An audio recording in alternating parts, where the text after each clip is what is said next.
Yeah, there was a whole group of people, a wedding party that had just come out, so that's why I am now in this tower. So to try to finish what I need to say, just a brief outline of what I'm going to be saying, and to say, I got a lot to say, as you can imagine, but to stay organized, not to be jumping like a goat on every rock and going in a zillion directions like us women do, especially Stefka, that I'm trying to do things in an orderly manner.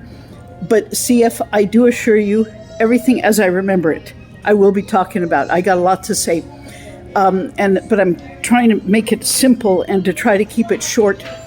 Also, as far as my music story, my music testimony, especially which was the Miracle Easter of 2018, when I had turned stuff over to God, looking at the pictures. Now listen carefully. Looking at the pictures of me in Disneyland from 39 years before. I'm serious, this is a true story. Back in 79, when things had come back to my memory, like 4 decades later, and handing that over to God right on what was my Eastern Orthodox Easter at that time. That opened from the summer of 79 when I was a teenager. There's a little time travel here. So I wanted to tell my story and what was the Miracle Easter of 2018, but it just wasn't happening. So much was going on. But I will at another time. And then what was my musical performance where I sing and I also play my Serbian music called the Kolo. I do both. I do opera and I do my Serbian music. But it just wasn't happening. So much was going on. It just wasn't happening. But I want to tell my story. And I also have my story from a year ago around this time at the Disneyland Hotel. So that's available about the Miracle Easter. And I wanted to follow in that tradition, which I grew up that after the worship service, us Serbs, Serbians in the banquet hall behind the church, we'd party. And so I wanted to follow in that tradition like I did for the past 7 years, but stuff happened. It just wasn't happening. But that's on the agenda.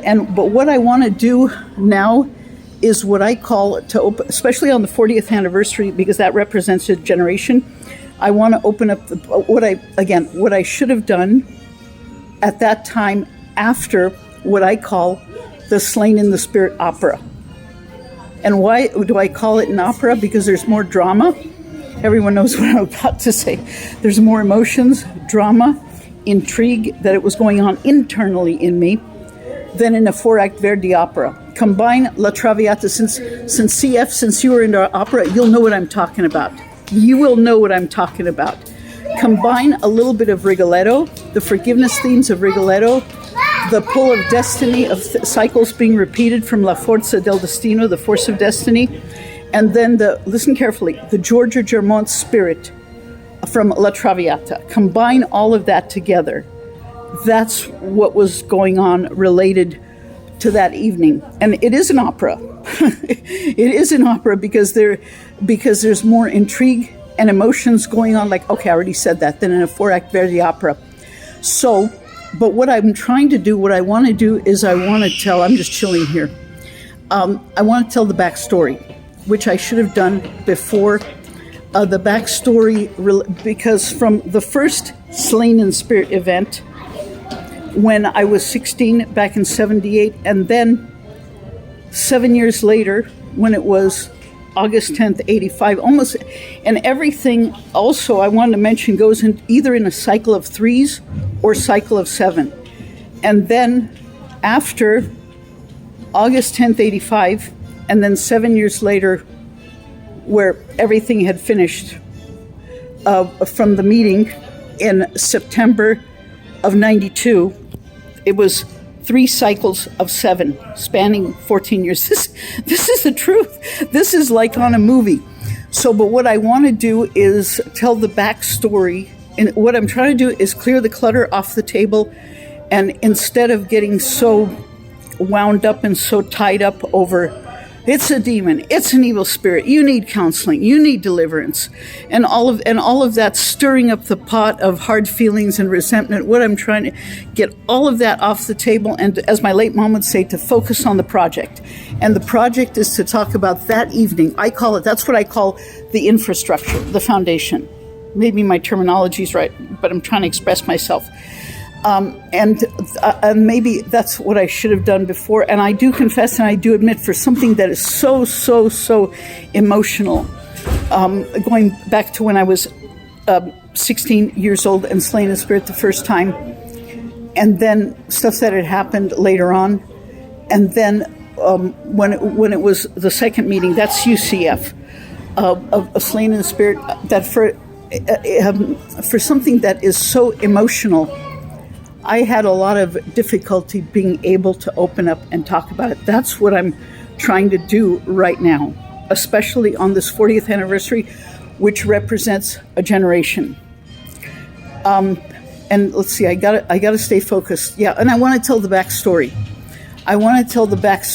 But again, remember the code name, because Georgia Germont and Company. I know I've been into opera longer than you've been in the ministry, since I was 17 years old, so I know what I'm doing.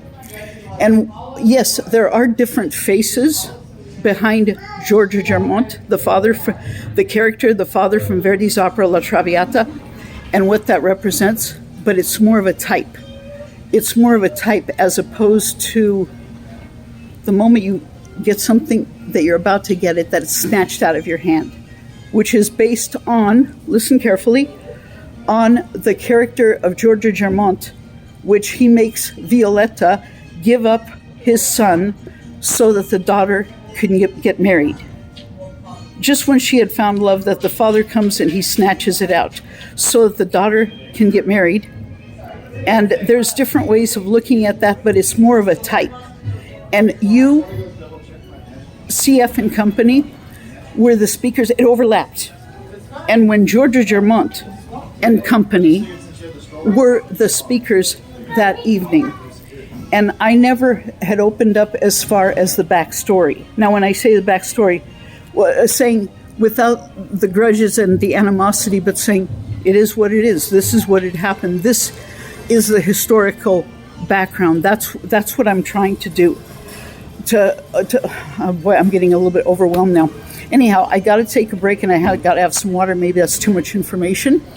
And then also another thing that I want to talk about is what I call the love list. In other words, based on Corinthians, that love sees the best. I am listening to you. I am paying attention to you. In fact, I can listen to you better now without the insanity of Torrance and Frank and situations that had happened. I'm better able to listen to you because not having that clutter in the box. So another principle that I want to get into is emptying out the box. And I'm here at the hotel, so I don't have my props. But I found, when I was doing some house cleaning and some organizing, a flyer from my favorite Disney movie, Fantasia 2000. And then also some souvenirs of my favorite Disneyland trip from when I turned 50. So basically, the whole idea is that after I had thrown away a lot of trash and emptied out the clutter, I found what was valuable. So, and again, I don't have it in front of me, but at home I'll show it to you. So basically, it's like getting rid of all the clutter, emptying the box of Torrance, of this situation here, of that situation here, and Frank, and so on, and this prayer line, and this which has created hard feelings, and what does this mean, and so on, getting all of that out of the box to get to the love list, 10 things I like about you. I'm serious, that's what I've nicknamed it, and to focus on that, but that's been in the box, buried, for 30 plus years, so to get rid of all of the junk and to find that which is valuable.